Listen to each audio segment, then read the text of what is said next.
बिस्मिल्लाहिर्रहमानिर्रहीम इन्नल हम्दलिल्लाह। लोग हमारे बारे में क्या कहेंगे? क्या हम कहेंगे कि हमने अपने बुजुर्ग, अपने सरदार, अपने नबी की बेटी के बेटे को छोड़ दिया, ना इसके साथ तीर चलाया, ना नेज़ा मारा, ना तलवार चलाई? नहीं, अल्लाह की कसम, हम आपको हरगिज़ नहीं छोड़ेंगे, बल्कि अपनी जानों से आपकी हिफाजत करेंगे, यहाँ तक कि आपके सामने शहीद हो जाएं और आपके साथ एक ही मकाम पर पहुँचें, और आपके बाद जिंदगी हमारे लिए नागवार है। ये तारीख की वो रात थी जब एक रहबर अपने साथियों को बचाने के लिए इन्हें जाने की इजाज़त दे रहा है, और ये वो वफादार थे जो मौत को कबूल करने के लिए एक दूसरे से सबकत ले रहे थे। शब अशूरा की तारीकी में वफा की वो शम्में रोशन हुई जिसकी रोशनी क़यामत तक बुझ नहीं सकती। शब अशूर हर कोई अपने खैमों में चला गया और नमाज, तिलावत कुरान और ज़िक्र व अज़कार और इस्तिग़फ़ार में मशगूल हो गया।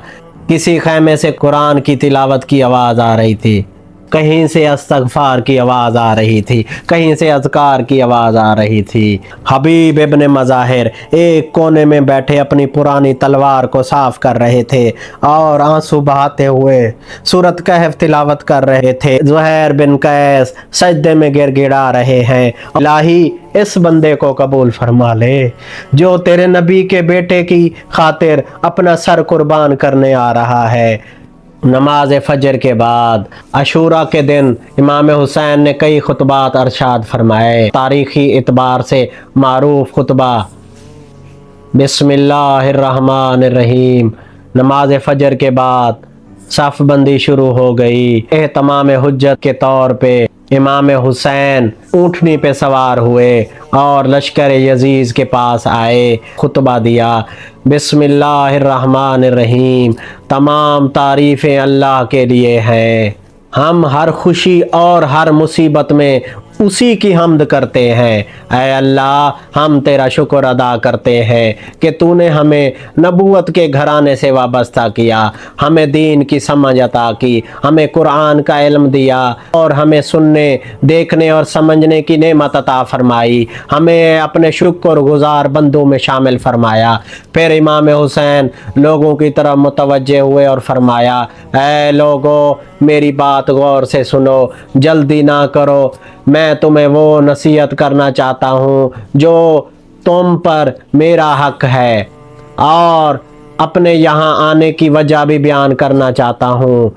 अगर तुम इंसाफ करोगे और मेरी बात मान लोगे, यही तुम्हारी सआदत है। अगर तुमने इनकार किया तो फिर अपने साथियों को जमा करके जो फैसला करना चाहो कर लो, लेकिन बाद में ये ना कहना कि हम हकीकत से बेखबर थे। फिर फरमाया, मेरा नसब देखो, सोचो मैं कौन हूँ, अपने आप को मलामत करो। क्या तुम्हारे लिए मेरा खून बहाना जायज़ है? क्या मैं तुम्हारे नबी बेटी का बेटा नहीं हूँ? क्या मेरे वालिद अली इब्न अबी तालिब नहीं है? क्या मेरी वालदा फातिमा बिनते रसूल नहीं है? क्या हमज़ा इब्न अब्दुल मुत्तलिब मेरे चचा नहीं है? क्या जाफ़र इब्न अबू तालिब मेरे चचा नहीं है? क्या तुमने रसूलुल्लाह को ये फरमाते नहीं सुना है, हसन हुसैन जन्नती जवानों के सरदार हैं? अगर तुम मेरी बात को सच समझते हो तो यही हकीकत है, अगर झूठा समझते हो तो तुम्हारे दरमियान ऐसे लोग मौजूद हैं जिनसे तुम पूछ सकते हो, वो गवाही देंगे कि मैं सच कह रहा हूँ। फिर इमाम ने कई मारूफ सहाबा के नाम लिए और फरमाया, इनसे पूछ लो क्या इन्होंने रसूलुल्लाह से ये हदीस नहीं सुनी?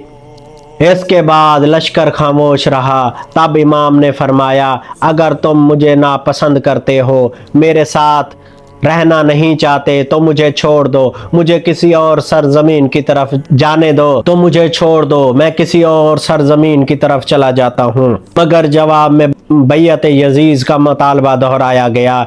इस पर इमाम ने दो टोक फरमाया, खुदा की कसम, मैं जिल्लत के साथ अपना हाथ तुम्हारे हाथ में नहीं दूंगा और ना ही गुलामों की तरह फरार इख्तियार करूंगा। फिर आपने कुरान की आयत की तिलावत फरमाई, मैं अपने और तुम्हारे रब की पनाह लेता हूँ हर उस मुतकब्बिर से जो रोज़े हिसाब पर ईमान नहीं रखता। इसके बाद तमाम हुज्जत मुकम्मल हो गई। उमर साद ने पहला तीर ये कहते हुए चलाया, लश्कर वालों, अमीर के सामने मेरे लिए गवाही देना कि सबसे पहले तीर मैंने चलाया है।